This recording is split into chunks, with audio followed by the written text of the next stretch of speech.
What's going on? It is a wild world in today's pro wrestling, and we're going to get into that. We're going to talk some Vince McMahon. Stephanie McMahon resigns. Everything is going downhill for WWE, but we're also going to get into that wild crowd that we attended in Seattle, Washington for Dynamite. We're going to talk a little LA Dynamite. Let's get into it.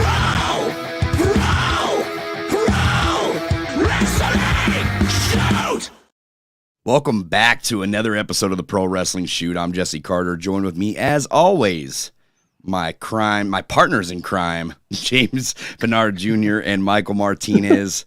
What's going on, dudes? Chilling, man. Fucking trying to keep up with all this craziness that's going on right now. So we got more breaking news. I don't know. WWE have announced its board of directors unanimously elected Vince McMahon to become the executive chairman of the board. Nick Khan is the solo CEO. Yep, we're gonna get into all that, man. We're gonna talk that about mid show. There's a lot to dive into today, man. It's been a long ass week, and the reason why we waited an extra day and we're doing this on a Tuesday. I'm still debating whether or not I want to do this on Tuesday permanently, just because Monday Night Raw is on Monday. It's easier to get people in here on a Tuesday.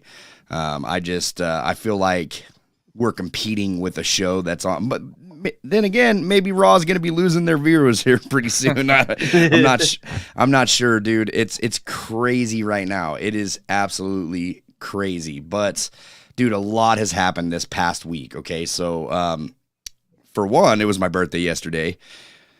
I'm old. Yeah, another trip around the sun.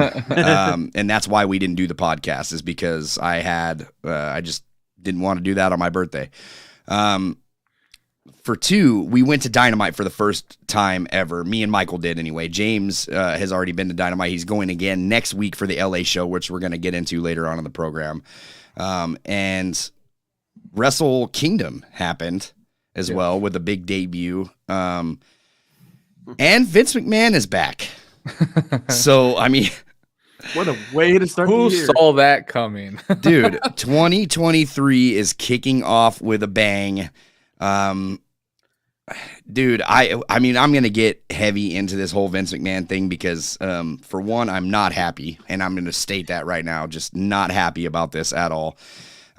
This is a childhood company that I had hope for to get better with the Triple H era, and that's obviously not going to happen, and we're going to dive into that. But first... Don't worry, though. Don't worry. They said he's not going to have any control of anything that happens in there. That's bullshit. That's bullshit. We're going to get into that, too.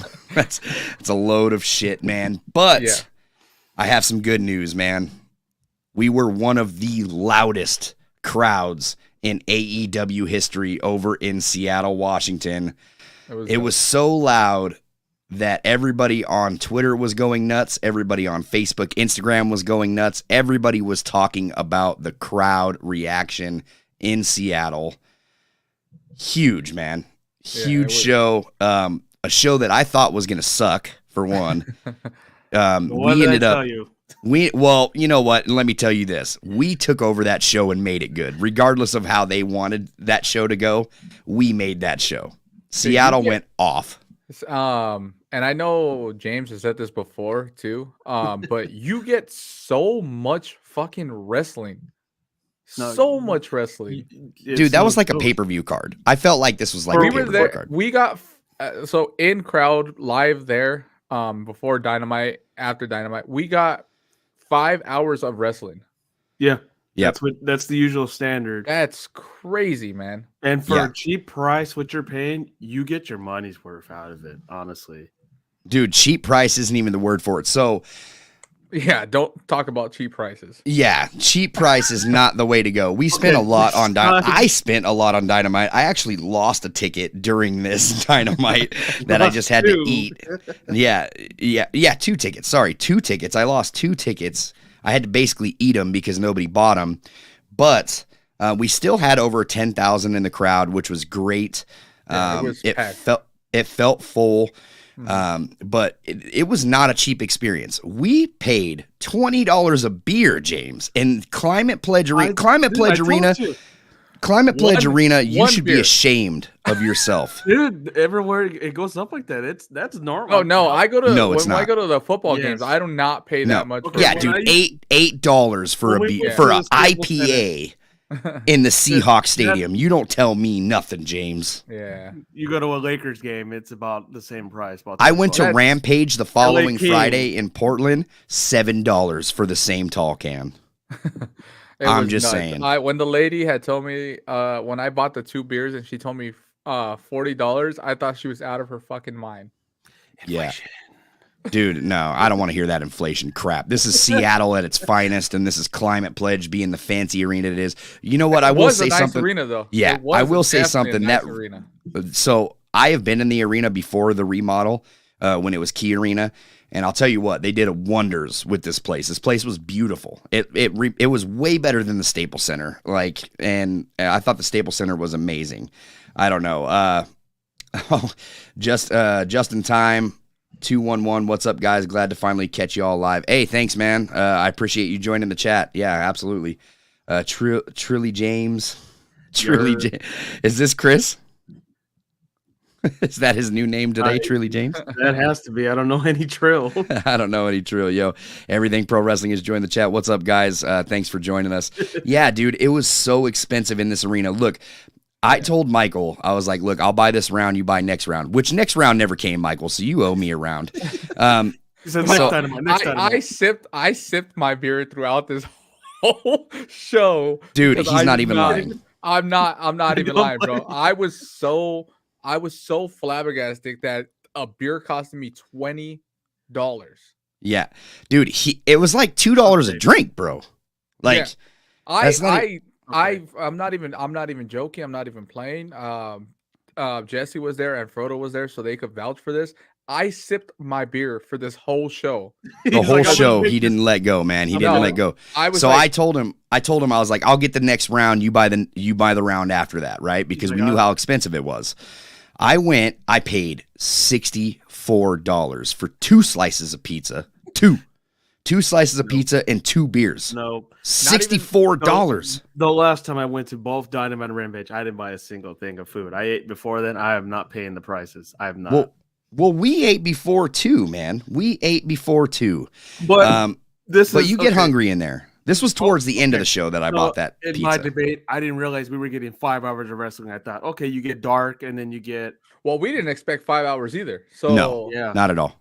Well, because we got 40 minutes of dark before. We had 2 matches before, so we got dark before, and we're like, okay, end of Dynamite, we're gonna get an hour, 30 minutes, 40 minutes again.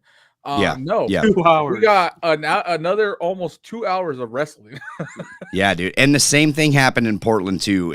For Rampage and Battle of the Belts, I took my granddaughter to that. It's and that was good too. Worst arena I've ever been in, I gotta say. Like the Veterans Memorial Coliseum, like fuck off, guys. Like that arena is terrible. Take that arena away. And the only reason they didn't get in that arena is because WWE has a lock on the Moda Center, and I've been saying this for a long time that territories are still available. WWE looks at the Portland and Seattle area as, look, we don't need you guys. We don't need to come to Seattle. We don't need to come to Portland, but we will once a year, and we'll do random pay-per-views at times, and we'll come there, but no other wrestling company can step foot in this arena. They were not able to lock down the Climate Pledge, obviously, because Climate Pledge is a whole new deal, whole new owners, everything like that.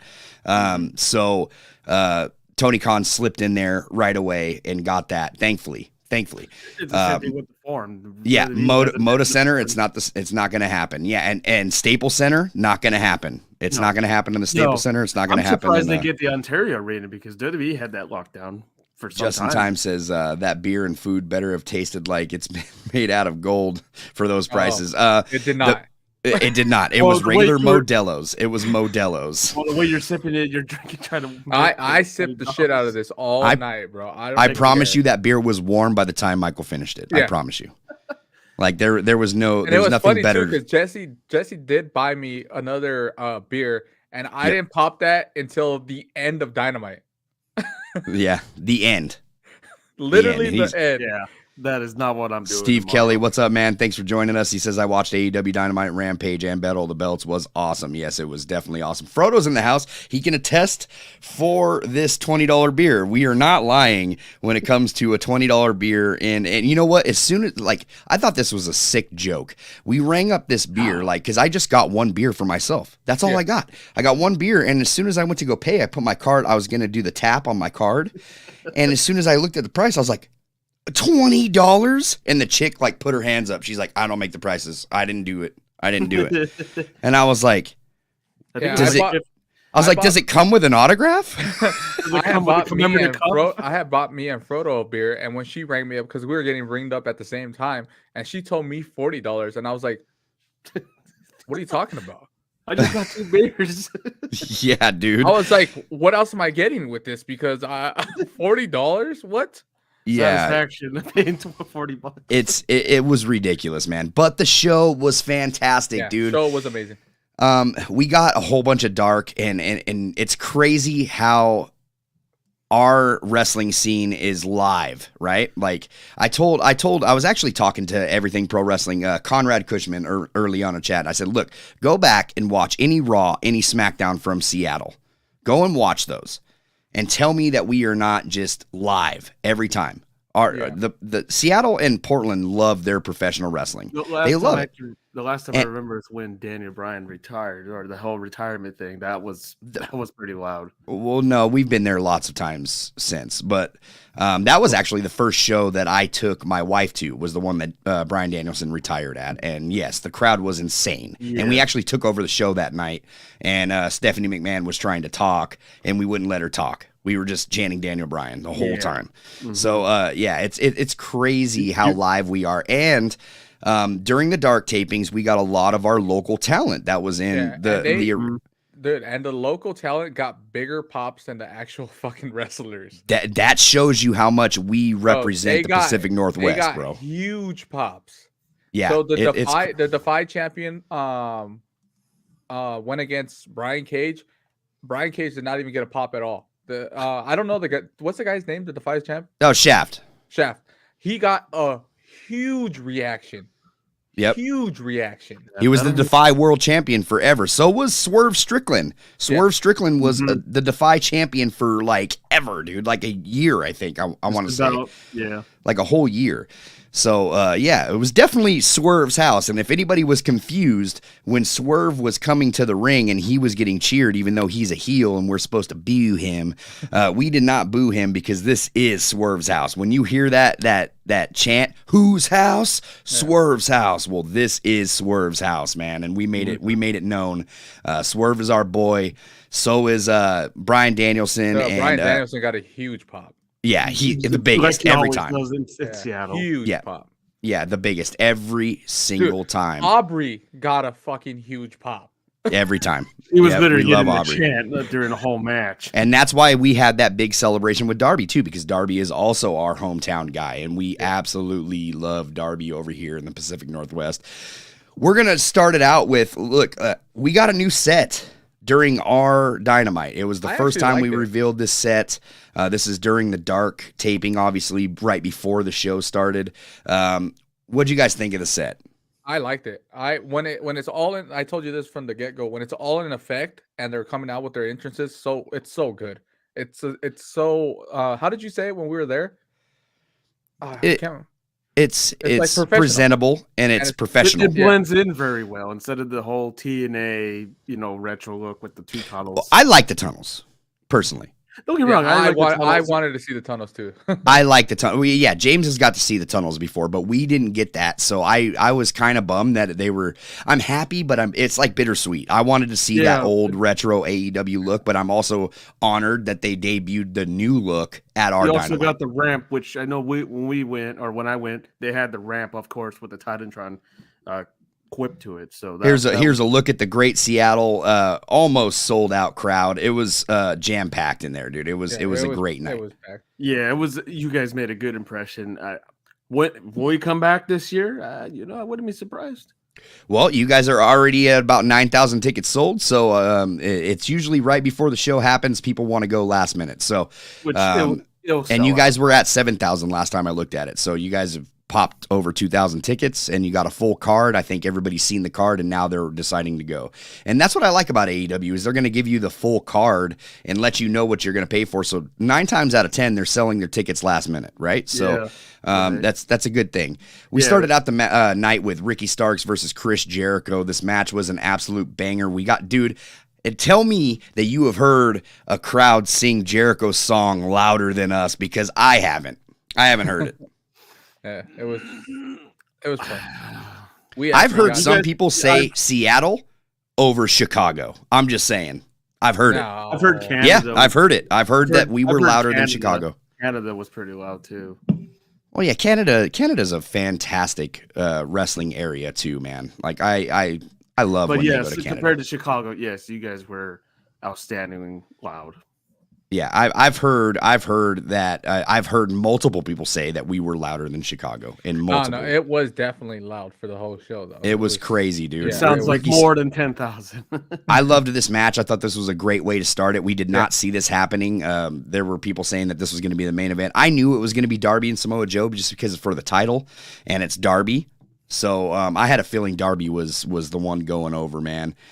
It's crazy, dude. We got MJF is contractually obligated to appear in Seattle, which came apart after Bryan Danielson basically decimated Tony Nese in a squash match. It was good. We got a face-to-face with Bryan Danielson and MJF, which was fantastic. A lot of people think that it went too long, but not us in Seattle. We loved it. We loved every minute of this. I'm surprised they didn't air the stuff that you guys got beforehand, like him talking trash on. Dude, he shitted on Seattle.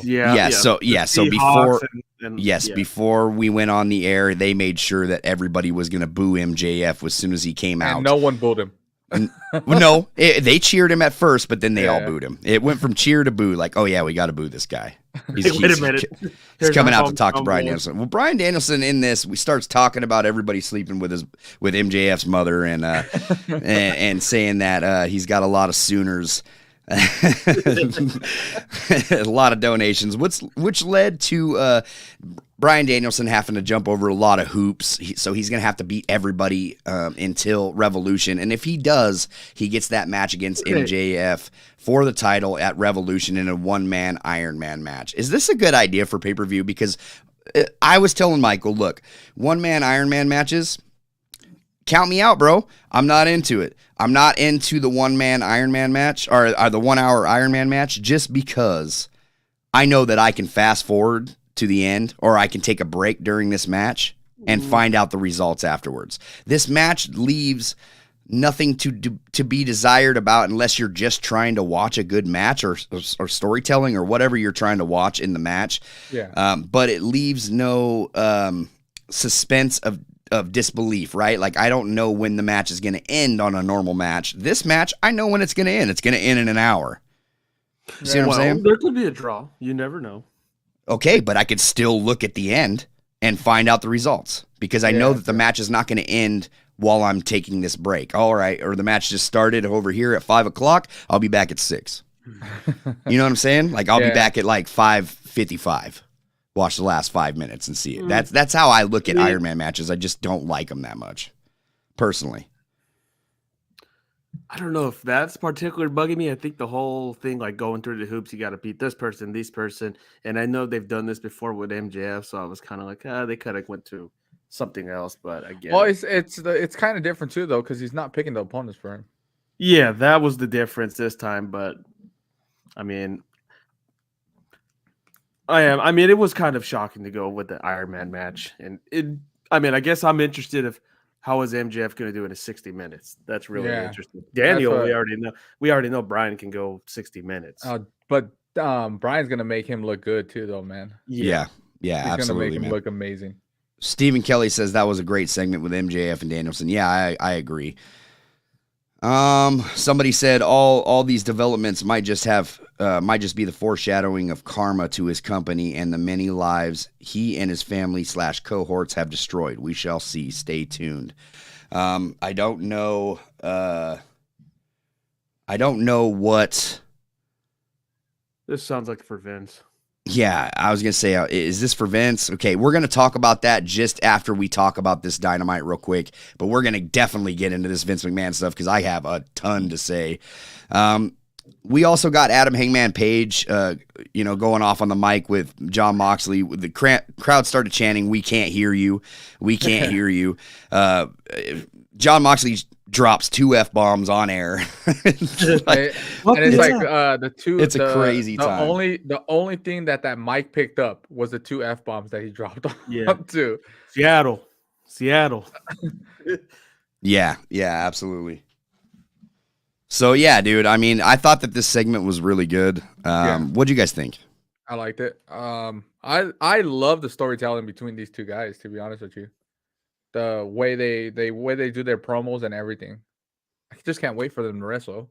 Yeah, you had good development with it. You already have you pretty much had a feud going on with the whole concussion situation, and then you just start off with a banger from the couple weeks ago of him just talking smack, like, "Can you hear me? Am I gonna, are you still concussed?" And then, and of course, I know a number of times I mentioned Los Angeles at your guys' show that you guys just booed the hell out of it.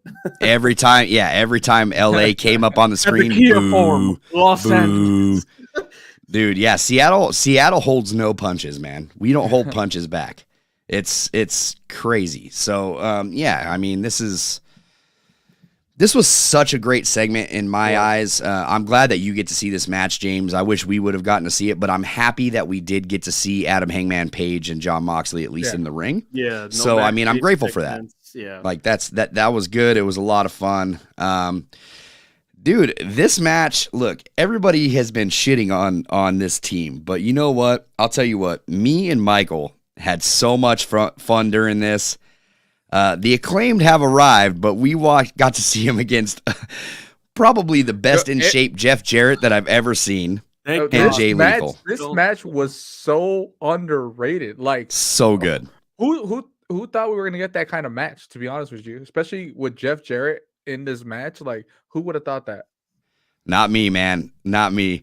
That just reminded me of that meme. Like, look at us. Who would have thought? Not me. Yeah, dude, Jeff Jarrett. You know what? I'm gonna say it. All the haters for Jeff Jarrett, I was one of them too.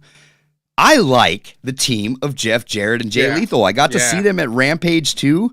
Dude, the match at Rampage, Battle of the Belts, was better than the one that we got in Seattle. It was so good. Like, I loved it, man. So good in the ring too. I'm walking off. I see Double J. You know what? I think you'll change your tone because I think that you're going to enjoy it, man. And I feel like Jeff Jarrett and Jay Lethal just match so well together. Yeah. They like, if you had to make a tag team that was random, that would be the one.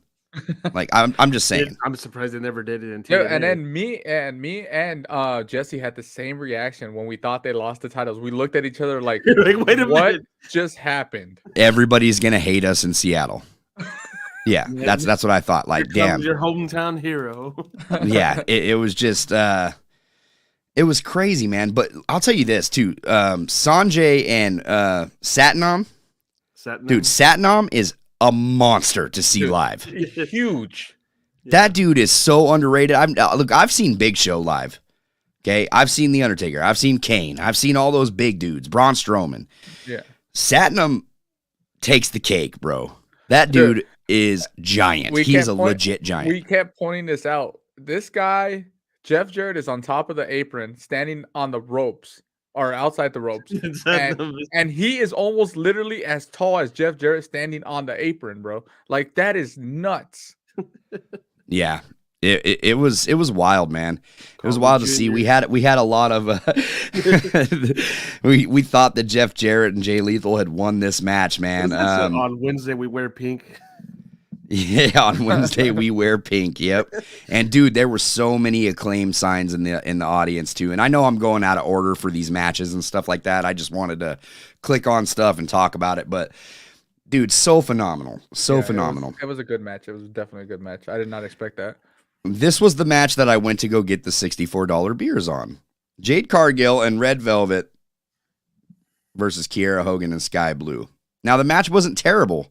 No. But we ended up getting Red Velvet walking out on Jade Cargill. Thus, it got a little further extension in the story when it came to Rampage as well.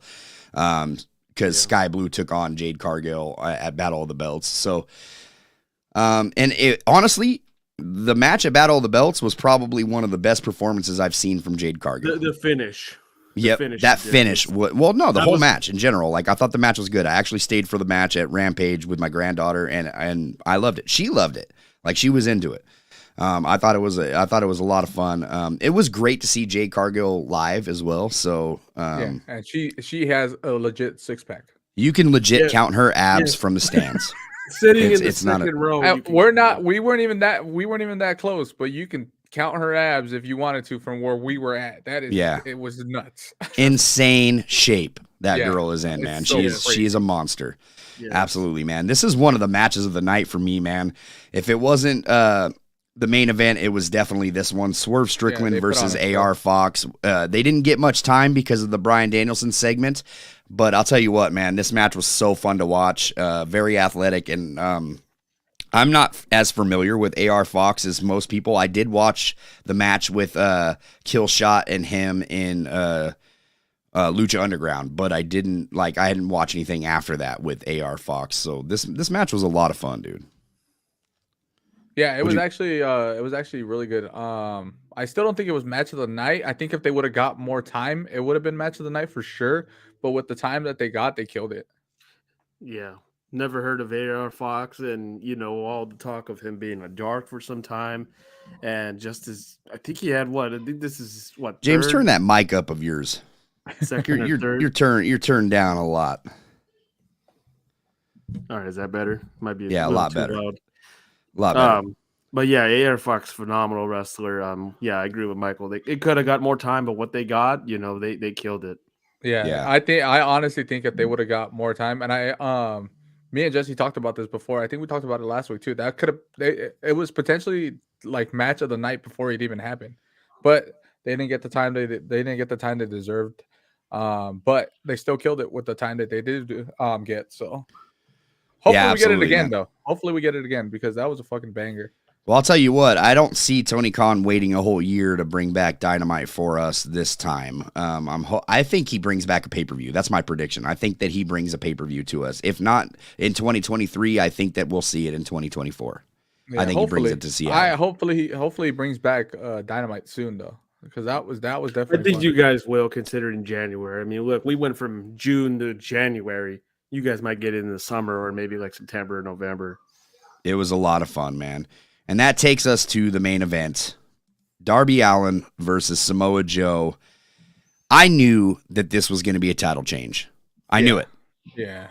There was no way they weren't going to do it. Yeah, it was a phenomenal match. Darby came out with... Darby's a fucking lunatic, man. Yeah, dude. He's doing some crazy stuff off the ladder. Dude, I cannot stress how, if you guys watching at home thought that the Seattle crowd was there, you should have been there, because I couldn't hear shit anymore after I left. I'm serious. I was had they ringing in my ears, everything. We were loud. And I remember telling Conrad, I hope we did AEW justice, and I hope we were loud enough. And he's like, were you loud enough? He's like, you guys were insane. So, it was the Seattle crowd went off, man, and I loved it. Matthew Lopez, thanks for joining us, man. I appreciate it. He says, good evening. Love the Seattle crowd energy. Yeah, dude, I'm glad that we did everything justice. Hopefully, Tony Khan brings it back, man, because he's got wrestling. Back, getting drunk before the show. So, well, we tried. We definitely tried. $25. No, we were bar hopping before, man. It was a good time. But dude, we wanted to go off as much as possible, and I think that we've left our mark with Tony Khan. Tony Khan was very energetic after this show. Very energetic. He came out and he was going off with us. Dude, you guys were one of the loudest crowds in AEW history. He's like, we are coming back, and I am working on that right now. As soon as I go back in the bag, I'm working on bringing us that too. Yeah. But he got you guys back fast as fuck. Yeah. No, he wasn't joking. He wasn't joking. And he comes out before the show and after the show.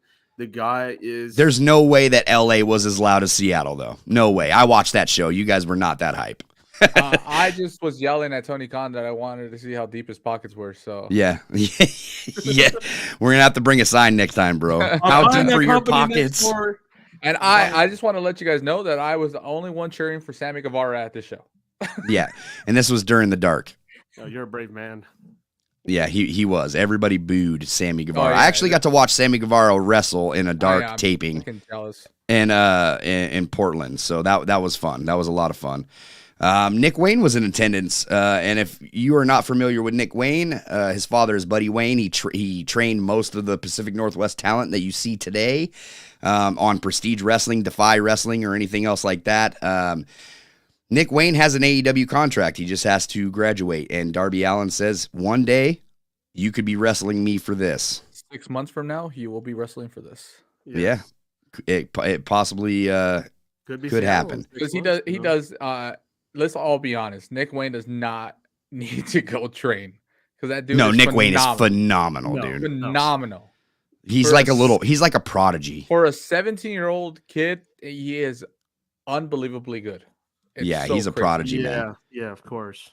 So I'm glad that we got to see Sting. I'm really happy about that. We popped so hard when he came down. Dude, seeing Sting in 2023 is just as good as seeing Sting back in 1999, 98. I loved it. It's the same feeling. I was so happy about it, man. Yeah, it was dope seeing him come to the ring and the ring and all that stuff. So phenomenal Dynamite in the books, man, for the Pacific Northwest. I'm so happy that we were a part of it, man. I'm glad that I got to go to the Battle of the Belts with Orange Cassidy and Kip Sabian. Different crowd for this one. It was not as loud, but the arena sucked. It did not fill up as much. As you can see some crowd shots here. This is about what it looked like right after Battle of the Belts went off the air. Everybody just left. Yeah, that was the same for Dynamite too, though. I mean, there was still a lot of people after Dynamite, but a lot of people left. Like, but it was more during this. Even people who had floor seats left because they were coming up in my section, and they were giving people free floor seats. They were giving them the wristbands, everything. Go down there because we need people to sit on the floor. For the dark tapings, you know what I mean. So it was crazy. It was a crazy time. It did get a 25% like viewership boost too. Yeah, and that's weird because I didn't think that the Orange Cassidy Kip Sabian match was that good. I thought the match of the night for Battle of the Belts was definitely the Acclaimed versus Jeff Jarrett and Jay Lethal. That was when everybody was hype. For Rampage, I can't even remember who wrestled on Rampage. You had who did you have? Didn't you always only have like 3 matches or something? You had Britt Baker. That's 3 matches on both. Yeah. You had Britt Baker and Britt Baker and so we did get to see Britt Baker wrestle live, which we didn't get in Seattle, so that was cool.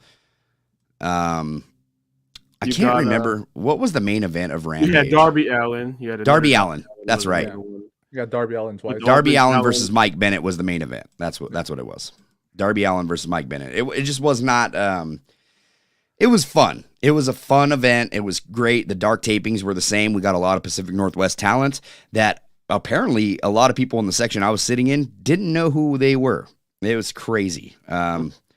Just like Impact did here in Kennewick. Impact had a really small crowd here in Kennewick. It was crazy. It was like nobody had even heard of Impact. It was such a small crowd. Both shows that I went to in Impact when they came to the Tri-Cities, nobody knew who they were. And that was years. That was like after Dixie Carter and Hulk Hogan owned it and everything. It was crazy. Like it was so wild. So yeah, I had a great time at that, man. Look, as much as I'd love to sit and talk about our Dynamite experience all day on this podcast, there are bigger fish to fry right now in the world of pro wrestling, and I think we're going to get to it. Anybody watching this stream, do not go anywhere and invite everybody else in because we are going to talk about why we're here today, and that is Vince McMahon is back in the WWE. Stephanie McMahon has stepped down from the WWE. Don't you dare do that on this podcast again, James. Are you kidding me? Invite everybody you know in here because now we're going to get into the Vince McMahon talk. We are going to get into it right after this short break. Guys, we'll be right back right here on the Pro Wrestling Shoot. Pro Wrestling Shoot listeners, this is Conrad Cushman from Everything Pro Wrestling, here to let you know that Everything Pro Wrestling is a show by the fans, for the fans. And every Monday, we are live on YouTube with our classic show, Clash of the Podcast, 6:05 Eastern Standard Time. You can listen to myself and my tag team partner, Sean Hubbard of Hubbard Wrestling Weekly, talk all the latest and greatest in pro wrestling. Also on our YouTube channel, live every Wednesday following AEW Dynamite, myself and Derek bring you the live post-show coverage. Make sure you guys are tuned in to check us out. And did I mention we are also on audio platforms like Apple Podcasts, Google Podcasts, and Spotify. Now, let's get back to listening to the guys of the Pro Wrestling Shoot. All right. It's time, man. We are back right here on the Pro Wrestling Shoot. And before we start talking about this shit show of a mess we got in the other company, if you're watching this video, do us a favor. Like the video and share it with a friend. And after we're done broadcasting, comment on that. And if you're listening to Apple Podcasts, Google Podcasts, or Spotify, or anywhere where you can rate and review and give us that 5-star, I would appreciate it, man. It helps us so much in the algorithm. I cannot stress that enough. If you really want to support us, this is the way to do it, and it's free. Just go on there, click the like button, click subscribe to our channel, help us grow, and share this podcast with another wrestling friend. It helps us so much. Guys, while we were in Seattle, we got word that Vince McMahon is holding WWE hostage. He is holding them hostage to come back, and he sure enough did. A day later, it was already announced that he was reinstated. 3 members had to be reinstated on the board in order for Vince McMahon to come back to gear up for a sale of WWE. Okay, this is a scary thing for everybody, including all the new hires. It was brought to our attention that Vince McMahon would not have any creative freedom on the show. Bullshit right away. But I mean, this is Vince McMahon we're talking about. Okay, they're saying that the morale is good for this sale. Everything is lining up. Nothing to worry about. Everything is going to be just fine.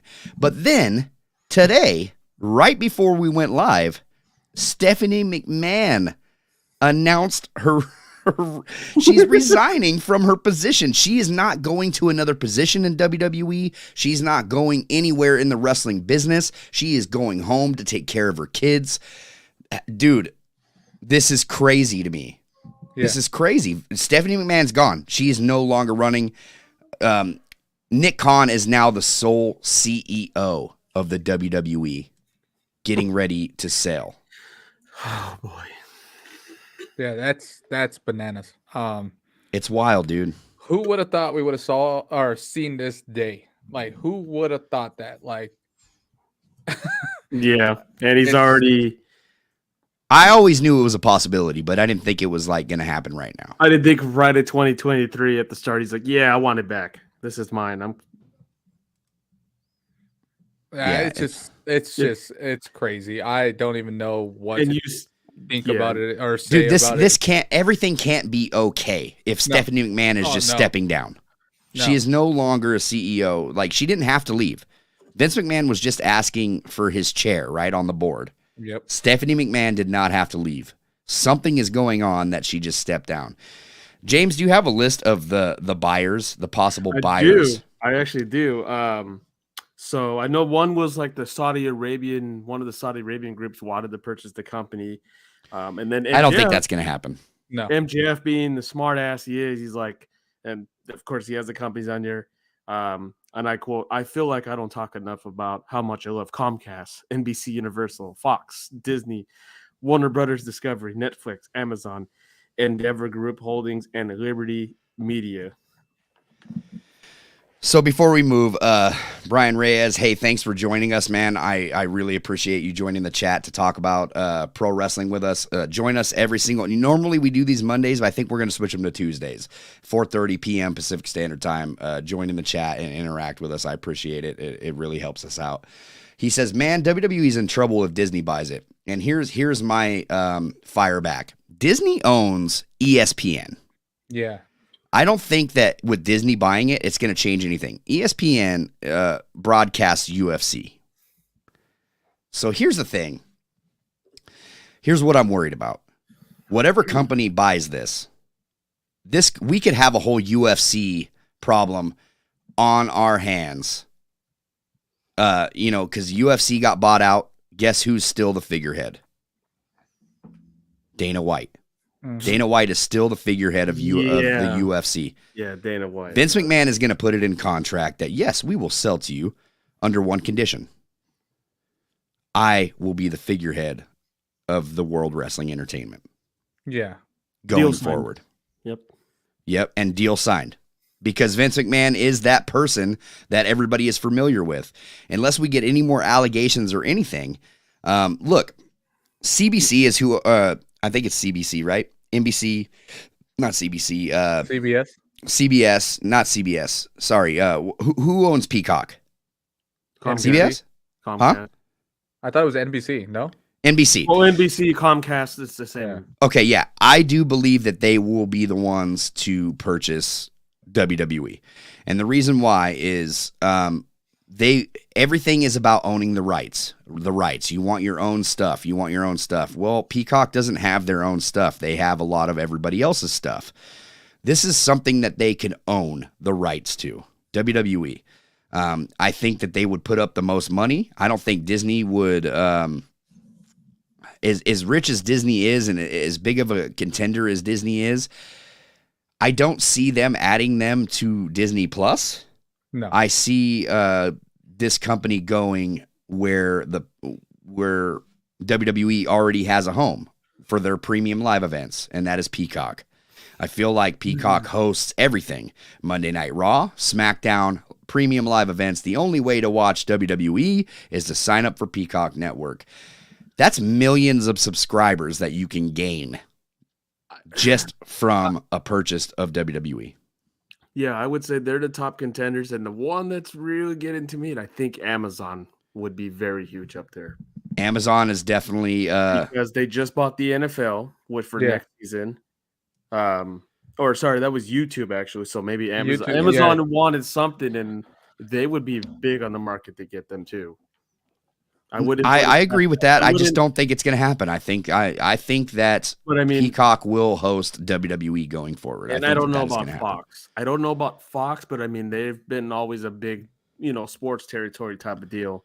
I don't see Fox buying WWE just for the sheer fact that they don't have. They're always so unhappy, right? Like we need to have Bray Wyatt, we need to have Roman Reigns, we need to have the titles on our show. We need, that they want a lot. And I'm not sure. It says Brian Reyes says I think WWE could be bought out by Comcast since Fox has done a lot with WWE, and it could help mainstream it on a big programming and increase viewers like the more they did with Peacock. I agree. Everything Pro Wrestling also says I think Comcast based past relationship with USA Network, and then he also Then Stephen Kelly also said Peacock already owns WWE Network. Yes, they own WWE Network, but they do not own WWE. So they can't host Monday Night Raw. They can't host Friday Night SmackDown. So it's just one of those things, man, that they can have the rights to and say they own it. Like, this is mine. Don't sleep on Warner Brothers either, though, man. Yeah, that was actually what I was going to mention. What do you do with that in AEW? Okay, we're going down a rabbit hole now. What if... telling you. Don't because they will get involved. Don't sleep on them, man. Breaking news: Ted Turner just bought WWE. Breaking news: those pockets really run deep. We're gonna play a what if situation right now. What if? What if Tony Khan recreates Vince McMahon buying WCW, bro, and he shows up on Monday Night Raw? I would lose my shit. Saying the fate of WWE is in my hands. Okay, but you think about it this way too. What if it's not just him and he shows up with fucking Kenny Omega on stage, bro? On WWE, man. Can you imagine an AEW hosts WrestleMania? Kenny Omega versus Roman Reigns. First and only time ever.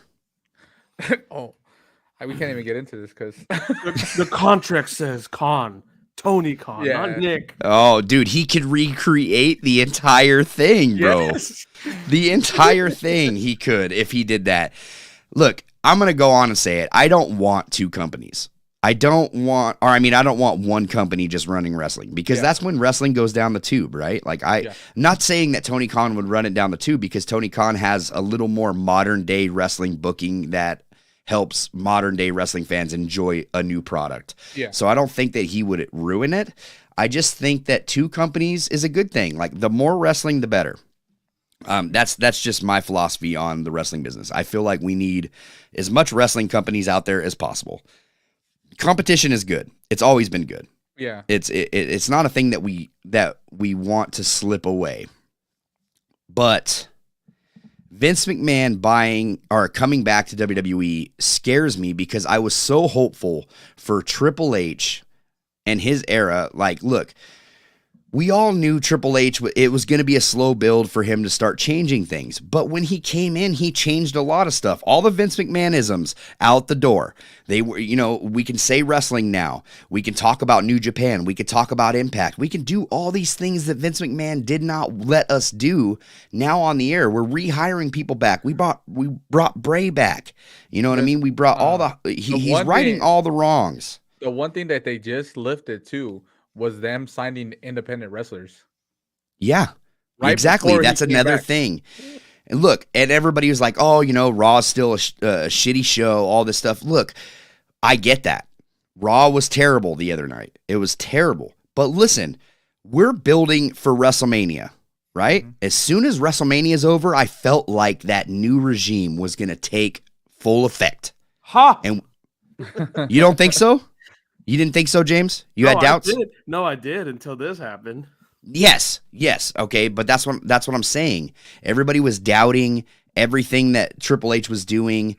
All this stuff is up in the air now, because I feel like Triple H was building for that WrestleMania. And yes, Vince McMahon said, I'm not taking over creative, but we all know Vince McMahon, dude. He's going to get bored sitting in a chair making business accusations or whatever he's doing, and he's going to want to be sitting gorilla.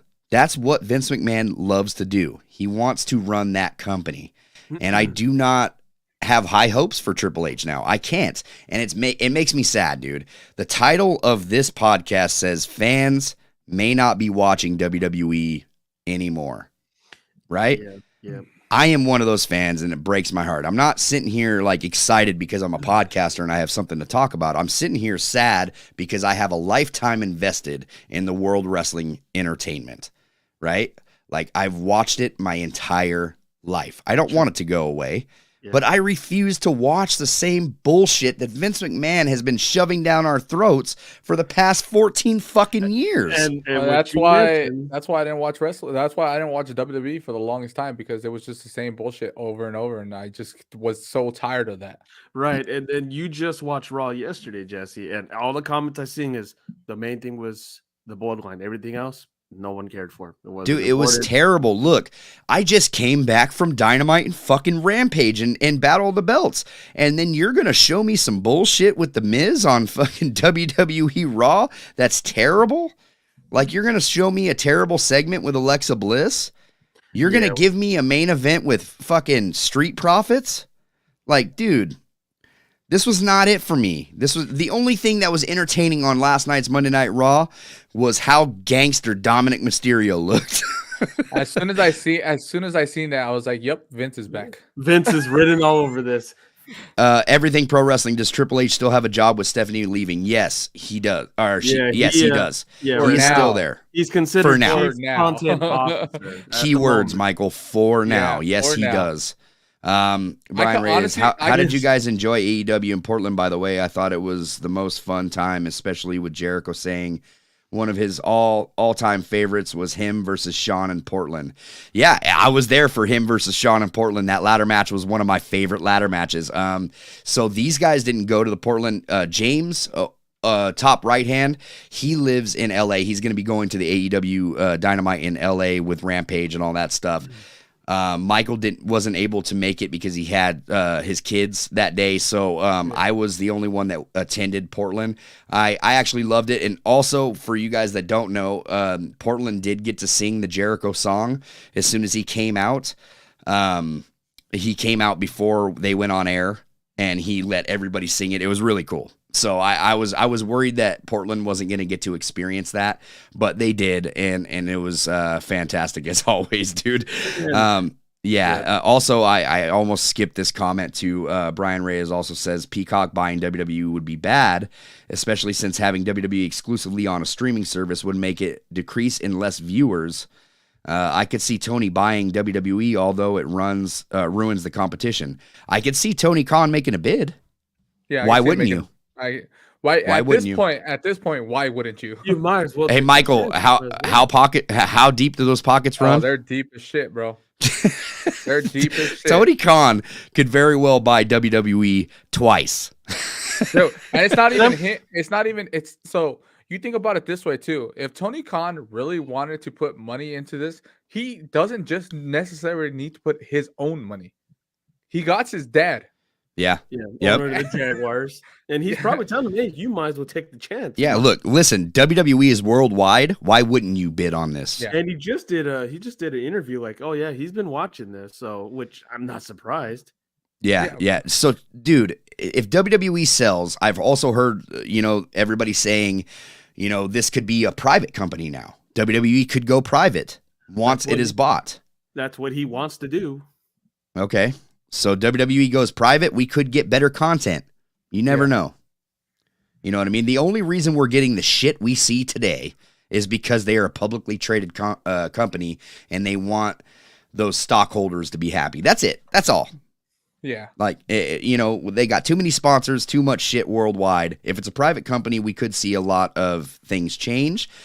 But I still don't see things changing with Vince McMahon running the fucking show, man. No. I don't know. Everything Pro Wrestling says. I meant future-wise. Does Triple H still have a job? Well, that's what we can't answer that. I honestly could see him leaving. Triple H. I mean, look, dude. CM Punk is not the only one that's old, tired, and fucking works with children. Okay. Triple H is also, he's got health issues. He's got his own things. He's got kids. Yeah. You know what I mean? Like, if he's trying to run a business the right way and wants to book it the way the fans want to see it, and you got somebody like Vince McMahon who's just, throwing you obstacles, why stay? He's made enough money. He's making it a shit show right now. Yeah. So, I mean, it just depends on what is going on behind the scenes that we don't know about. There is definitely more going on than what they're leading out, because there's no way Stephanie just leaves the company like that. Frodo says no one likes that Pringle mustache guy. That's James we're talking about over here. Yeah. Shout out, Frodo. Love you for that, man. But yeah, bro, there has to be something else going on, because Stephanie does just not leave the company like that. Yeah. Dude, it's crazy. Yeah, why does Stephanie step down as CEO? Why? There's no reason. Her position was safe where she was at. James just sent a tweet in the group chat too that said that they just had a meeting on Friday and she said that nothing will change, and now she stepped down. Yeah, that's what she said, man. Nothing is changing. That's crazy. But she's gone. She's out of here. Yeah, I mean, once the news came out on last Wednesday that Vince was back, I kind of figured that it's going to be anytime soon. You can't touch. There's nothing you can do to the guy. It's insane, man. Everything Pro Wrestling says. Also, what about the free agents too? WWE had a bunch of people's attention. I would consider changing my mind now. Yeah. WWE was the place to go 2 weeks ago. Shake my head. It was, and Conrad was a big person to say that. William Regal just left to go back to WWE. I heard Andrade is on his way back to WWE. I don't know how true that is, but it looks like that after that cryptic tweet that he sent out this morning, he's on his way back to WWE as well. Do these people still have a job when Vince McMahon gets his hands back on creative? Yeah, you just had Jonah come back with The Miz, he just got signed back. Yeah, Gargano, another one. He hasn't really popped ratings. Bray, but he's injured too, so Bray's another one. Bray is somebody I'm really worried about because I like Bray. Like I'm not the majority of people that are like, we need to rush this storyline along. Hurry up. No, I don't care about that. Like I like what Bray's doing. Let him tell his story. We don't need that guy wrestling every week. We just don't. He's not a good wrestler. Let's just go on and say it. He's not. Yeah. He's a spectacle, man. Like, let him do his job. He's an entertainer. He's a sports entertainer, and let him do that. Let him do it. Curious, obviously, with NXT going on right now, I wonder what the talk is backstage. With Sean going, with Sean there, you had Matt Bloom and all them. NXT What is is going going on? on? NXT is going to stay the same way they are right now. There's no change. I'm just wondering how they're reacting. to Road it. Dogg is another one. Road Dogg Yeah. was released. Yeah. Is he gone now too? Oh, Yeah, you didn't know? There's so much, man. Yo, ask better call somebody because Vinny's back. Yeah, dude. Brian Reyes says, I sang along to Wild Thing and I marked out hard. I am the biggest Moxley fan. And by the way, how many people do you think went to Voodoo Donuts after Rampage to meet Jericho? I didn't even know that was a thing. You could meet Jericho at... Okay, so check this out. That's Okay. awesome, for one. It's funny that someone mentioned Voodoo Donuts because when you see the Elite did the same thing. Yo, so they mentioned... This is weird. In Seattle, or was it... No, Portland. They mentioned Voodoo Donuts live in attendance, and everybody booed. This is a Portland thing. Like, what? This is your donuts. Why are you booing your own shit, bruh? Like, I didn't get that. I didn't understand. It was just crazy. So, yeah, I didn't know you could meet Jericho, but I did know that Ricky Starks was doing a sock drive at Rampage, and I did walk right. I was right next to Ricky Starks because he was signing autographs and doing that thing. If you brought socks to Rampage, you got a free meet and greet with him. Also, I was right next to Vicky Guerrero and a couple other AEW stars. I can't even think of them off the top of my head, but they were all right there just signing free autographs, and I didn't even stop. I'm bummed. It was like one of the biggest regrets. I wish I would have gotten like that classic picture with Vicky Guerrero looking pissed staring at me. You know what I mean? like, excuse me. Like, it would have been great, man. Yeah, dude, it was fun. I don't know how many people went to Voodoo Donuts after Rampage to meet Jericho. I wish I had known about it because I would have went for sure. Everything Pro Wrestling says also before a sale, sadly, they often remove cut as much as possible to drive the price up. Yep. So that's what I mean. That's what I'm worried about. Who's getting cut? Where do you cut them from? Do you cut them from the roster? Do you cut them from the production team? What are you cutting here? I don't know. He says after the show, Jericho said he was going to Voodoo Donuts, and I'm sure people went to see him. I'm sure Jericho was feeding people full of shit, and he didn't go to Voodoo Donuts. And if he did, he sent somebody else in there to get him, so he didn't have to sign autographs. I'm not sure, but Everything Pro Wrestling also says I was told Voodoo Donuts in Portland is real like tourist attraction, so people like other donut joints, I guess. Yeah, so. Yes, Voodoo Donuts is definitely a tourist attraction in Portland. Yeah. It is not a place that I stop to get donuts when I go to Portland. Anytime I'm in Portland, and I was told I think. Oh, you do have to go, Michael? Oh yeah. Okay, so I know the real cock and balls. That's why. See, they kept talking about that. And I'm like, where's the food? Did we just save that live on the air? Good thing we're 57 minutes in. Please, YouTube, don't flag us.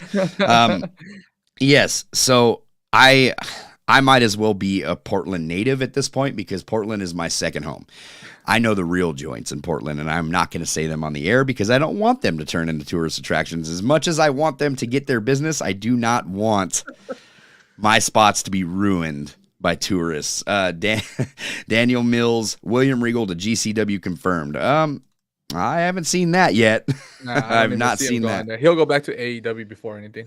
So look, dude, I've always been an advocate for people not being fanboys for one company, right? Like I'm not a fan of people who just pick sides all the time. You know, like I think it's ridiculous, and you know, I don't want WWE to go anywhere, but I also don't want, there to not have any competition. So, yeah, what a mark. Everybody needs to support pro wrestling. And when I say pro wrestling, if Vince McMahon is coming back, everybody needs to support AEW. Scissor me, daddy ass. Dude, like, I cannot support anything with Vince McMahon in this company. If this was 20 years ago, yeah, but not now. 20 years ago is 20 years ago. I can't do this anymore with Vince McMahon, and I cannot continue to hope for the best. Yeah. Triple H coming in had me hoping for the best. but I cannot do that anymore. You know what I mean? It's crazy. Brian Reyes says, as you say, don't pick sides, man. Puts on AEW wardrobe. Yeah. So yeah, I can't stand, all the people that want to be fucking marks for one company. You know what I mean? You fucking mark. It's ridiculous. But I will become that mark for AEW, and I will be on the AEW bandwagon forever. Amen. I'm already there. So. Well, look, dude, after I seen him live, I've got a whole different perspective on AEW. The show felt amazing. But I still WWE and WWF, as it was before, will always have that place in your heart. In my heart, because that's what got me into wrestling. We all have fucking belts. I have a belt behind me. You guys have belts. Everything. We have shirts. All that shit. Like I have 2 cases full of belts right now from the WWE, classic WWE, new WWE. Doesn't matter. Like I have 2 cases full. But if it's gonna keep going down the same route that it was going, there is no helping it, man. There's no coming back. And then if you're a free agent that's thinking of going to WWE, I mean, you're gonna change your mind, right? Possibly? Yeah, you're gonna change your mind. Jay White is in talks of he's leaving Japan. Is he gonna? Yeah, but how long does Jay White last? Even if he's a Royal Rumble, look, this sale is not going to go down for 3 to 6 months, is what I heard. This guy. I mean, look, we didn't expect Vince to take this quickly already. Like, already news. It was a week ago. This news break. Now he's breaking this news.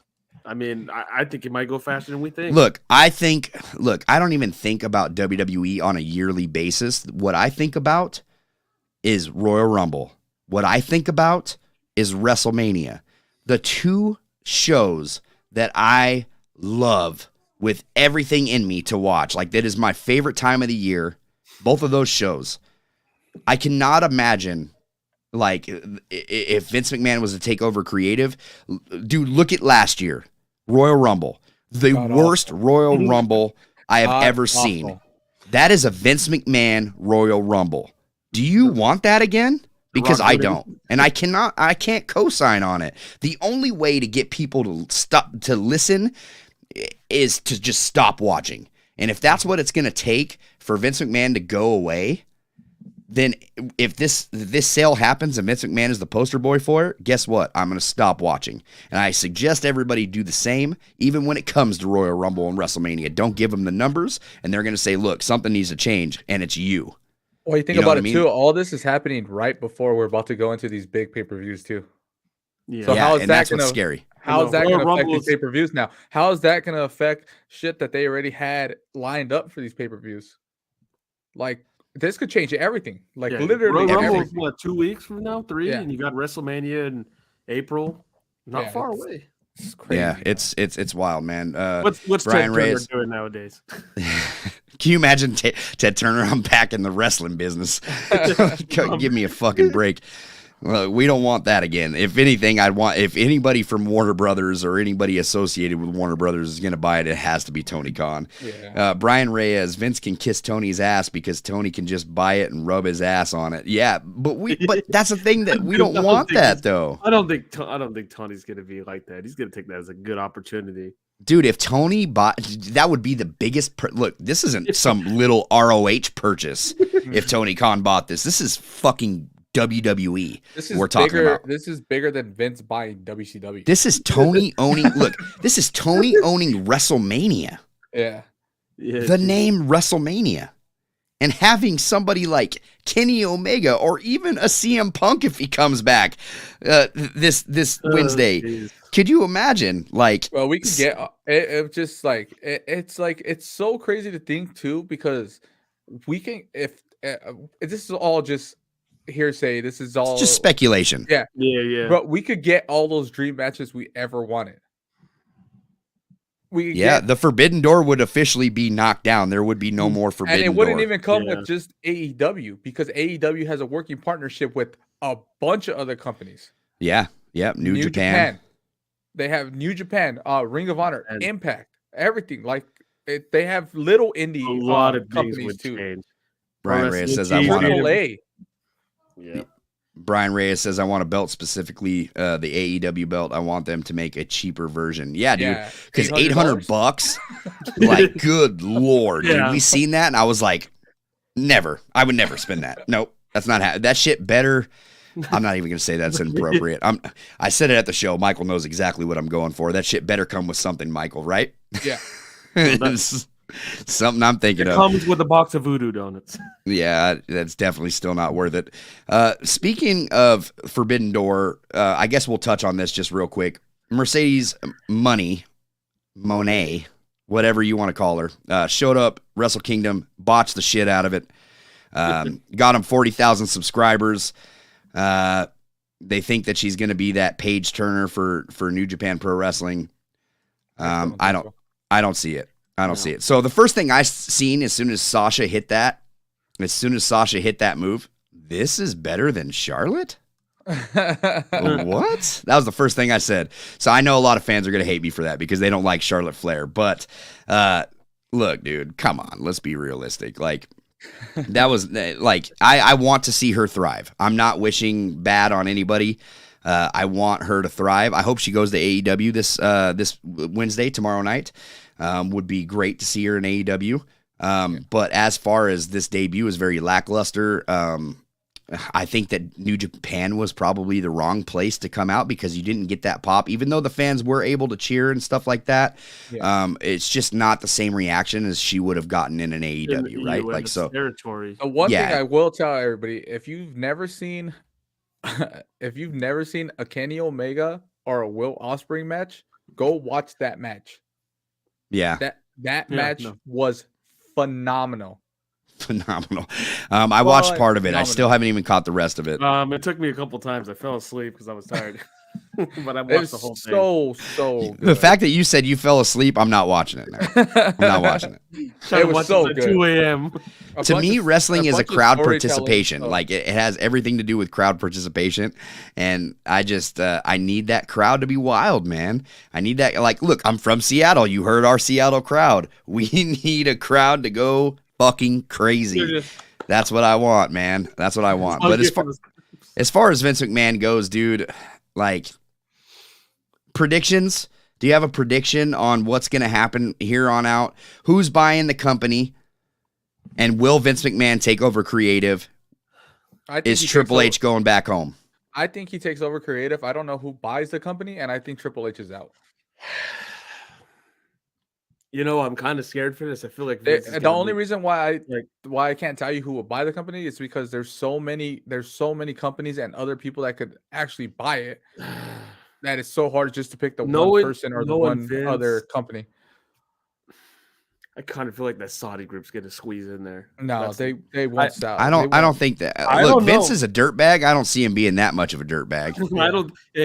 I mean, it depends what the money talks, and they will run the money. What do you do with all this money, though? Like, you know what I mean? Like, you can only have so much. I mean, we're talking about Saudi Arabia. Like, at what point does money not matter anymore, and you got to stop being an egotistical prick and do the right thing? Like, when does that come into play? If you're selling WWE, at least sell it to someone that's going to take care of that company. I don't think Vince cares, to be honest. I just think he's like, I'm on my way. Okay, well, without Saudi being on the line, who do you think has the best possibility? Do you think it's Peacock? You think WWE? Like, look, I agree with Brian, who was in the chat earlier. I agree. I don't think that's a good idea to put it Raw and SmackDown on your Peacock network because you will lose viewership that way. Yeah. People are not going to tune into that, especially with the Vince McMahon running it, if that's the case. And it's once again, this is all hearsay. He did say that he's going to stay out of creative, but we all know Vince McMahon. Yeah, so how long will this last? Besides Saudi, you know, I would say Peacock and NBC, but I kind of favor Amazon. I don't know why. I feel like they didn't get the NFL deal like they wanted. YouTube snagged it away from them. Still don't sleep on Warner Brothers, man. Yeah, so that's the thing, dude. Like, okay, let's throw some scenarios out there before we go into a Manscaped ad, and before we start talking about Dynamite in LA tomorrow night. Tony Khan buys WWE. How bad is this for the business? Like, look, it's great. We get our Forbidden Door and stuff, and we get wrestlers coming in, and we get certain match types and WrestleMania under AEW. What does that look like, though? Do people stop going? Do people stop going, though? Because Tony Khan still can't keep up with WWE when it comes to viewership. All those viewers, if they find out AEW has bought it, are now just not going to watch because they don't want to watch Tony Khan's product. They're hardcore fans for WWE, bro. They like that style of sports entertainment. It's not everybody. Yeah, I don't know. I still think they keep the viewers up. I think so. I mean, that's a possibility too because it's the only product on TV. So what do you do then? I mean, it eventually helped. I mean, everyone left WCW to watch WWF. That's true, but they didn't. Not everybody. Because if that's the case, then we would have had 12 million fucking viewers on Monday Night Raw every night, which was definitely not the case.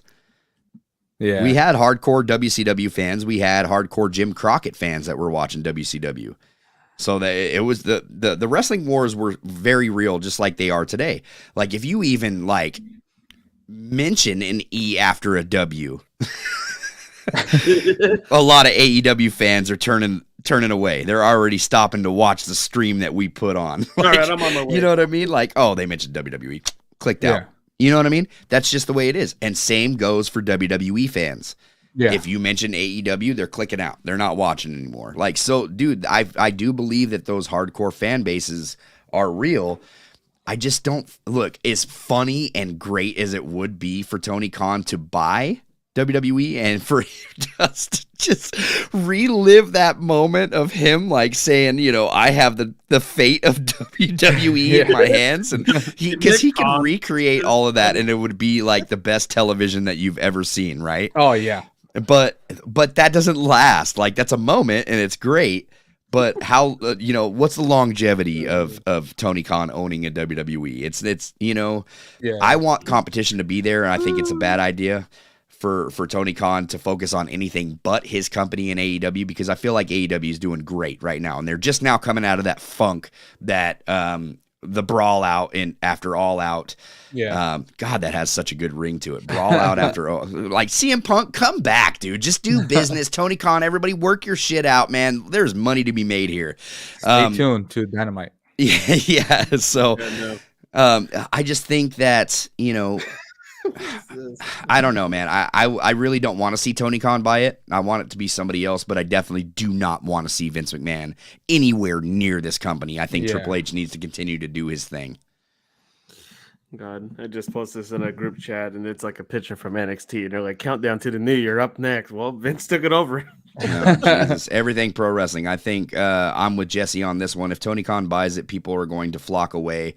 Similar to what happened with WCW fans, they just eventually stopped watching some of them, and that's true. I know. Look, I know old wrestling fans, even at my job, my day job, that were just like, "Oh, I used to watch that." You know what I mean? Back in the day, I used to watch WCW. I really liked Sting. They didn't say anything about it. I was like, "Did you watch Raw?" No, I didn't watch Raw. I loved watching the NWO and Sting, or vice versa. I loved watching Stone Cold and The Rock. Well, did you watch the NWO? No, I don't know what that is. Yeah, dude, it's crazy, but those fans exist. They're real, dude. It's a real thing. It's crazy to see how fans react to certain products. That's why wrestling is subjective. You either like it or you don't. You know what I mean? But there is something in professional wrestling for everybody.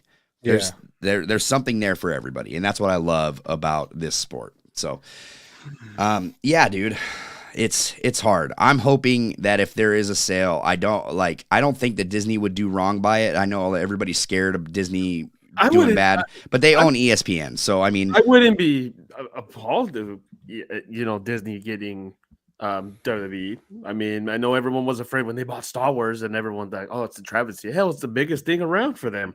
Yeah, absolutely. So I would trust Disney with this. They're not going to mess around with this. I mean, we do want a potential good suitor, anything but the Saudi Arabia one. But I don't know that's. I don't care who buys it as long as you let Triple H run it. Do not bring Vince McMahon with this sale. Don't bring it. And I think that's just like he's going to be very narrative of, if I'm not in there, I'm not selling it to you. There's only one way, and I need to be in there. I don't think he's changing his mind one bit.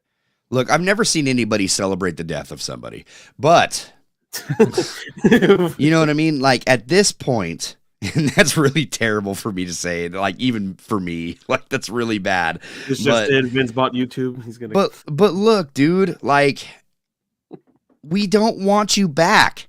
We're like, look, I'm a fan of WWE. I'm not angry. I'm sad. I'm fucking sad at all this, dude. I don't want him back. I thought that we were taking a turn for the best right here. And I knew that the possibilities of him coming back were still up there, right? But I didn't think that it was going to happen like 8 months after he left. Like, for fuck's sake, dude. Like, this is, it's too much. It's like, funny because I go back to his tweets of the one that he wrote was at 77, time for me to retire. Well, when he wrote that, he was 76. Wow. So... And I just see the first comment. Well, he worked the bus, boys. Yeah, and I also seen the meme with Mark Henry on his fake retirement at 77. It's time for it. It's ridiculous, dude. It's too much. It's. Look, the world is like WWE and the WWE universe are better off without Vince McMahon, and I'm going to leave it on that note. They are better off without Vince McMahon, and I feel like Triple H running the company is what needs to happen. Stephanie McMahon should have stayed. It's sad that she's gone. I'm really upset about that. I don't want Stephanie gone, but that's the case. And something internally is going on that we're obviously not privy to. Not everything is all right. Stephanie doesn't just step down as CEO. You know what I mean? Like, I don't get it. Yeah. But it's crazy times. It's wild, man. It's wild. But, you know, I just hope for the best for WWE and WWE's fans. Like, I know WWE, certain fan base hates AEW, and that's fine. Like what you like, as long as there's more pro wrestling in the world and as long as it's good. Like, I don't want there to not be a chance of WWE ever getting better, and that seems to be the road that we're on with Vince McMahon. It's going to be a fun Dynamite, seeing what the Acclaim says, and you know MJF's going to mention Vince McMahon. Well, we already know because on Battle of the Belts, Max Caster said that Jeff Jarrett was worse than Vince McMahon. So quotes from him, not me. So pretty wild. Guys, we will be right back right after these short messages. Stay tuned because we are going to be getting into LA AEW Dynamite from the Kia Forum. We'll be right back right here on the Pro Wrestling Shoot. So happy New Year from our friends over at Manscaped. The ball is officially dropped, but that doesn't mean that you have to drop the ball on your balls in 2023. Whether you had a New Year's kiss or not, the leaders in below-the-waist grooming have you covered for your much-needed resolution of bringing sexy back. Join the 7 million men worldwide who trust Manscaped with our exclusive offer. Go to manscaped.com and use our promo code PWShoot for 20% off plus free shipping. Let us have a toast for a new year, new you, and a new you with no pubes. Man, in 2023, I haven't really changed any grooming routines for myself because they have pretty much everything covered over at manscaped.com, from body moisturizer to ball deodorant. And I'm telling you what, all of this stuff is fantastic. Go and try it for yourself, and don't forget to use that promo code. It's a new year, new balls with the global leaders in below-the-waist grooming this year. Take your package to the next level with the Performance Package 4.0 and other premium wet goods. Inside the Performance Package 4.0, you'll find the Signature Lawnmower 4.0. The advanced skin-safe technology reduces cuts and nicks on your delicate parts. It also comes equipped with a 4000K LED spotlight that will shine a light to the promised land 2023 looks to be. Man, that grooming routine isn't complete without applying Crop Preserver and Crop Reviver before showing off your 2023 self. These unique formulations take care of the smelliest part of your body and are a big boost to your confidence into the new year. To complete the set, Manscaped threw in their shed travel bag and anti-chafing boxer briefs as free gifts to keep all your goodies stored comfortably. If you really want to make 2023 the year to remember, make sure to try out Manscaped's Wet Good as well. This includes their ultra premium body wash, 2-in-1 shampoo, and body deodorant. These products are the absolute perfect follow-up after your New Year's gym sessions. Cheers to the new balls in 2023. Get 20% off plus free shipping with the promo code PWShoot at manscaped.com. That is 20% off plus that free shipping, yo, at manscaped.com. Just use our promo code PWShoot. Time to feel sexy and free in 2023 with Manscaped. All right, we're back here on the Pro Wrestling Shoot. Michael had to step away, but it is still me and James. James, you're going to AEW Dynamite tomorrow night at the Kia Forum. It is a stacked show. Warner Brothers is in the house. I cannot wait for this show. I'm really excited to watch this. I'm excited for you. You get a stacked card, Death Triangle, The Elite, Match 7. God, dude, what the possibilities are endless on this card. Are you excited? Oh, How you dude, feeling? I'm very excited. A very stacked show. My girlfriend's going with me. A few times she's watched AEW somewhat. I know the first question she asked me, hey, do I know anybody from there? I'm like, the only one I can think of is Jericho. You better tell her the lyrics to Jericho's song, because I have a feeling you're kicking the night off with the Jericho Appreciation Society. God, Yeah. that hat. I love that hat. Yeah. Jericho's actually, it's funny enough. I mean, I don't know how it is. I don't know if you listen to like any sports radio or anything. We had Sting was on last week already advertising. After your show in Seattle, he was already on ESPN LA advertising LA. Jericho was in there too. He was actually just at a Kings game recently, and he just showed up at PWG, which was for Battle of Los Angeles. Yeah. So they were doing some filming over there in PWG too. So Stephen Kelly says, I have the fate of WWE in my hands. Yes, we could possibly see that. He says, Vince McMahon, you're fired. We could see both of those if Tony Khan was to own it, for sure. Interesting time in pro wrestling. I know this is going back to our Vince McMahon talk, and we're running the podcast a lot longer than we normally do. But man, this was something that needed to be addressed. And it's just something else, man. I'm gonna get in. Who knew from Wednesday to Tuesday you get just nothing but Vince McMahon? Who knew that this guy, he's just, And as much as I hate to put him on the flyer of this podcast, like, it's just something we had to do. He's trending. He's number 4 on Twitter. Yeah, well, a couple days ago he was number 1. So it's just crazy, dude. This is his whole world. I mean, Bray, you better step out. He has the world in his whole hands. Big Bill and Lee Moriarty versus Jungle Hook. One time only.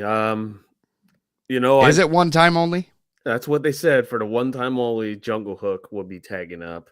Well, they already got T-shirts on AEW or shopaew.com. Yeah. Well, I'm trying to think. I've seen Big Bill or Will Morrissey or Big Cass. I've seen him before. Never seen Lee Moriarty, so that's going to be interesting. And I've seen Hook. Didn't wrestle or anything, and I can't recall if I've ever seen Jungle Boy. I think I did, but Jungle Boy is one guy I was hoping to get on Dark or something, but I didn't get him. So I agree with you there. Jericho Appreciation might start off the show, and I would think the ladder match is the main event. I don't see what else would overtramp it unless they start it at the kickoff. That's the only way I could see it. Yeah, everything pro wrestling says makes Brawl Out seem less important, huh? Yeah, dude. I'm going to go back and watch that after this. What a wild year of pro wrestling. I know we're talking AEW right now, but what a wild year of pro wrestling 2022 was. And then to start out 2023 with all this drama and Vince McMahon coming back, it's just it's mind-blowing. Yeah. Oh, you think the CM Punk controversy was cool? You're talking about that for 6 months? Here you go.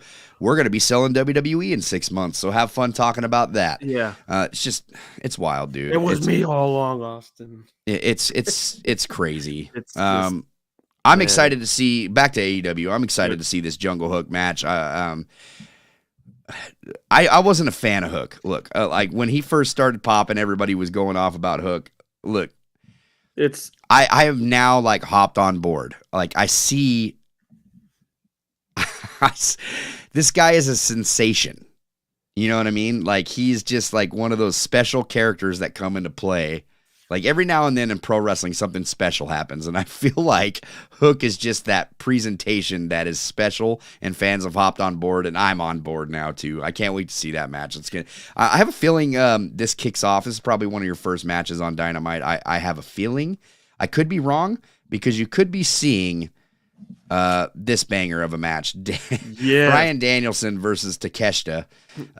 Okay. Did you guys see Takeshita? No, okay. We did I saw him on Dark. He was actually our main event. I believe it was Rampage in Ontario. And let me tell you, that guy got a pop.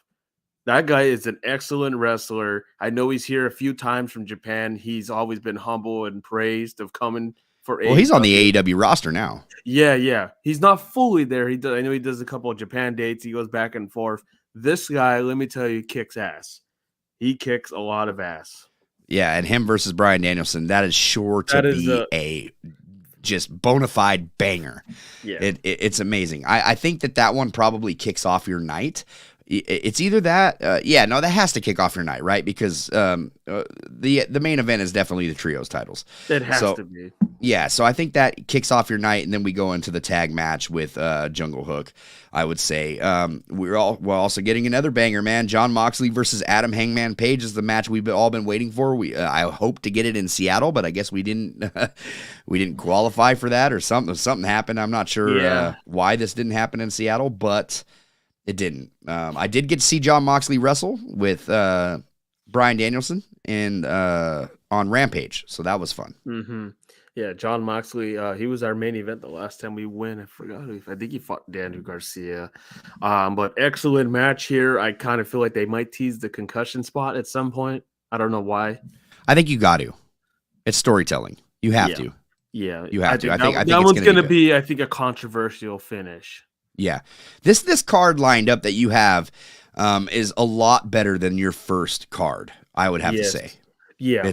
They went all out for you. No pun intended. I mean, the main thing was, from the last Dynamite was the MJF pipe bomb, which that took over wrestling for weeks. Yeah. Here's a match that everybody was disappointed with that happened at my Seattle. It was announced at my Seattle event. Jamie Hayter and Dr. Britt Baker, DMD versus Saraya and Tony Storm. Okay. Listen. Okay, go ahead. Say your theory. So go for it. I kind of see where they were going with this. I wasn't expecting, because you guys didn't see any video packages, so I assume you saw. No, they didn't give us one. It was weird. Which is normal, which is usually normal at these shows. Saraya is in backstage, and Renee is interviewing I seen the video. Yeah. Yeah, and so she's going like, "Are you picking Tony Storm or are you picking Sheeta?" And I kind of like the idea of this. If Sheeta's gonna go heel, attack Tony, and then I'm assuming it's going to be Mercedes Moné. I don't see why not. I mean, I think the fans would just boo the hell out of this, And I actually went back and looked at both renders. The one where they just had a default person. Obviously it didn't match, so it's pretty obvious what they're doing. But I'm excited for the Sheeta heel turn. It might be good for the division. Yeah. Look, here's my thing. This match is not going to happen. There is going to be a backstage segment in some form or fashion where we're getting that Sheeta heel turn, and Tony Storm is not going to be able to wrestle. Yeah, and I think Saraya's partner is everybody we all know is coming to AEW, and I've already had a video on it. It's gotten lots of views. It was a hit on YouTube. Go back and check it out. I think Mercedes Moné is coming to AEW, and that is going to be the partner of Saraya. I think they set up an angle with this. I don't think that this is the final product. I think that the reason why they said this is to not give away the surprise. Right. I mean, and then you had Britt saying she's the pillar and I'm the boss, and I forgot all the other lingo. So yeah, it's definitely setting up to that. I think that Easter eggs. I think you're getting Britt and Jamie Hayter versus Saraya and Mercedes. I think that is one of the surprises that's going to happen. And another surprise we're going to talk about, man, and it's my theory. I think that it's going to happen. Like there's one of two things that is going to happen in this main event. Death Triangle versus the Elite Match 7. Escalera de la Muerte. Did I say that right? De la Muerte? All right. Yes. Ladder match. The shortened. Yeah. English sucks, bro. AEW World Trios titles, best of 7. Look, the Elite. It's either. Look, there's a few scenarios that could happen in this. And I'm going to say them right now. 1, the Elite win. Okay? The Elite win the titles. Either Adam Cole comes back and costs Death Triangle the titles. Mm-hmm. Or the Elite win and out comes CM Punk and FTR to set up that trios.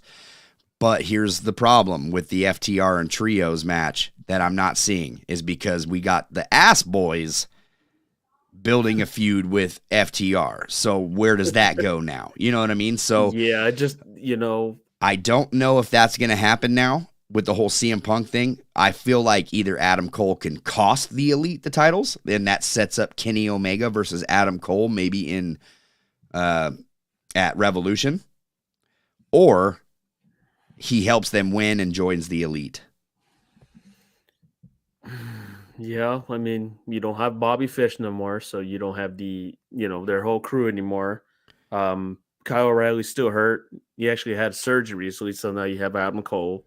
Yeah, doing whatever. I know he's been streaming from what I've heard a number of times. Is it confirmed, Conrad, that Punk is injured? Has he come out and said that he's still not healed? They've said April. That's what I've heard, and it just who is they? I can't remember who. Are we talking Dave Meltzer? Because I'm not fucking listening to Dave Meltzer. No, not Dave. No, but it's been confirmed that he's out till like April, and that just happens to be the same time FTR's contracts run out. Okay. Well, who's they? So I can't recall if it was sometime. That's what I mean. Who's they? Who is saying that he is still injured? Because I have not seen any reports that he is still injured. The only thing I saw was, and I think you saw, was CM Punk working out in the gym. I don't know if you saw that photo. That was actually, I think, a day ago that he was out working out. It says Christian Cage has the same injury. All right. Let me just double check, but I did see this. And yes, I'd like to go back. Yeah, Conrad said that see the House of Black. I know they have this. They're going on the feud. I think what Eddie Kingston and I think it's I can't mix them. I think it's Santana or one of them or Ortiz. So they're teasing it like have Eddie join them. So I don't know if they're even going to get involved at this point. I mean, they are a trios group. It would make the most sense.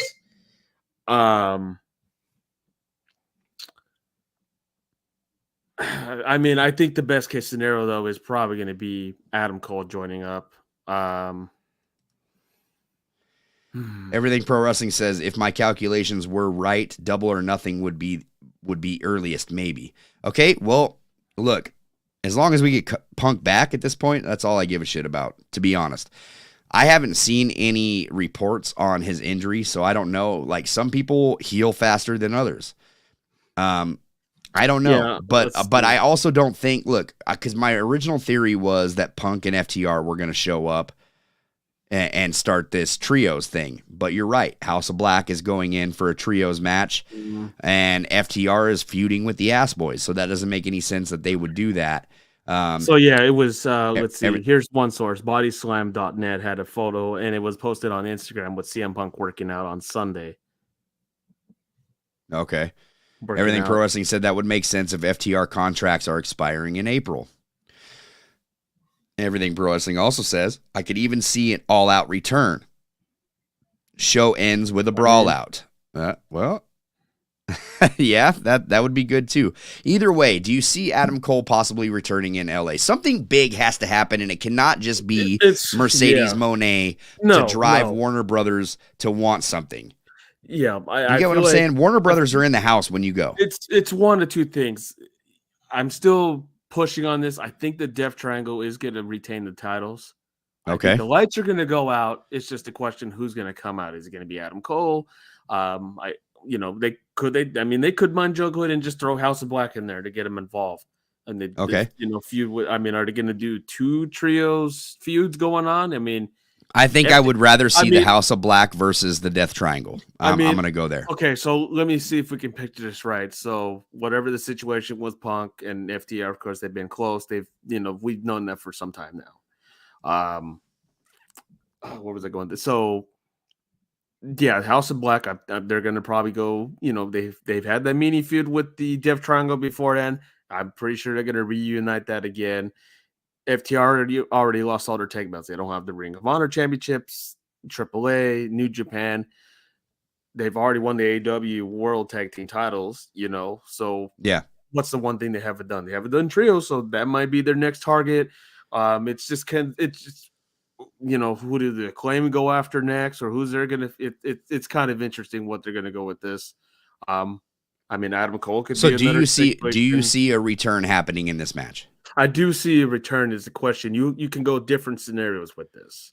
Okay. Punk would be an interesting one. Do I see it likely? If Punk is still injured and you guys do believe that he is still injured and it doesn't make any sense for him to come out alone. I mean, like you said, FTR was feeding with the ass boys. So that's the only thing.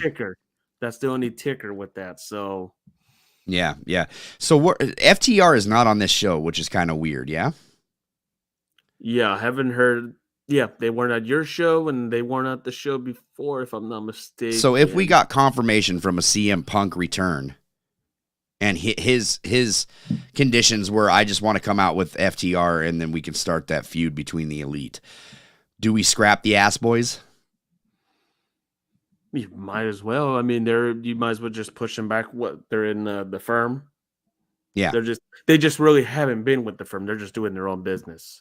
Right. So, I mean, I can't wait for this show tomorrow night. I'm excited to see what they do. Who knows? Maybe they're going to get 2 returns in the same match. I mean, House of Black can get involved, and Adam Cole gets involved. I mean, they can make it a big cluster F. I hope they do. If they want, I mean. I hope they do. So this is the full card that you are getting tomorrow night, James. You guys have a lot to live up to, right? Yeah. Because you guys have to impress.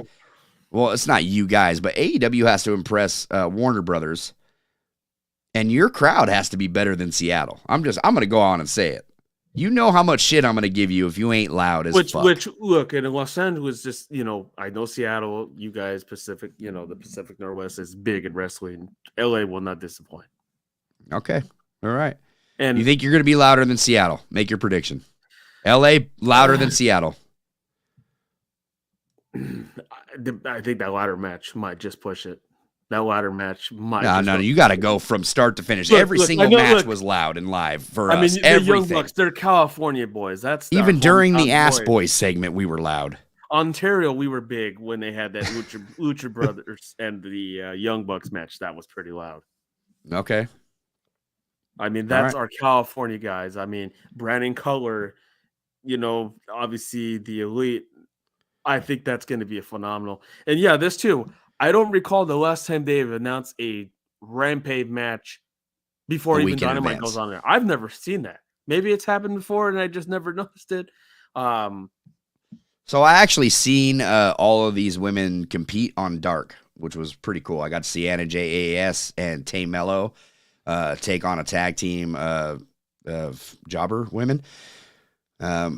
For AEW jobber women, for us Pacific Northwest talent, that's our local talent. And Ruby Soho and Willow Nightingale also were in action that night too.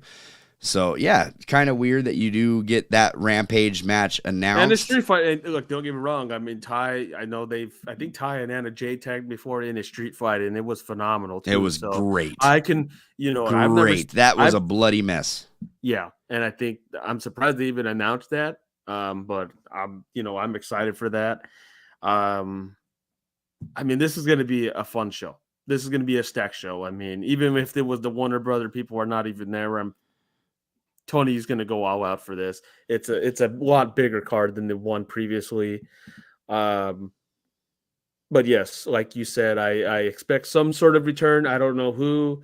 I mean, Punk would be interesting. That is where he got injured. That is where he technically retired at the time, or had to relinquish the belt in Ontario. The first injury. Yeah. Yeah. You had the MJF pipe bomb go off there. I mean, that was just a big deal. So, I mean, something's going to come out of this. But I do expect shenanigans from this. I do expect shenanigans in that trios ladder match. I'm excited for tomorrow night, dude. I'm really pumped to see this Dynamite. I hope everything goes off like it should. I hope we stay injury free going further. Everyone into the new be year. safe. Yeah, easily.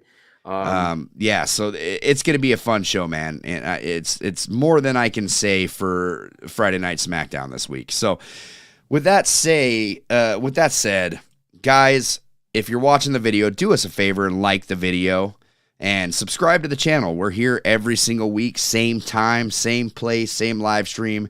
And if you guys are not watching or coming into the live chat, we had a pretty active live chat tonight. I appreciate every single one of you guys that showed up to talk this Stephanie McMahon stuff, Vince McMahon stuff.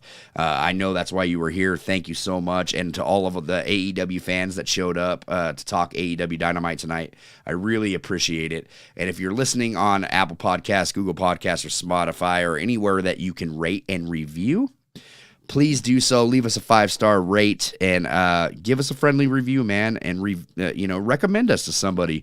Help us grow our podcast. That is the best way to support us. And if you're feeling extra generous, we have a merch store in the link in this description, and you can buy some of our merch, which we have a huge catalog of.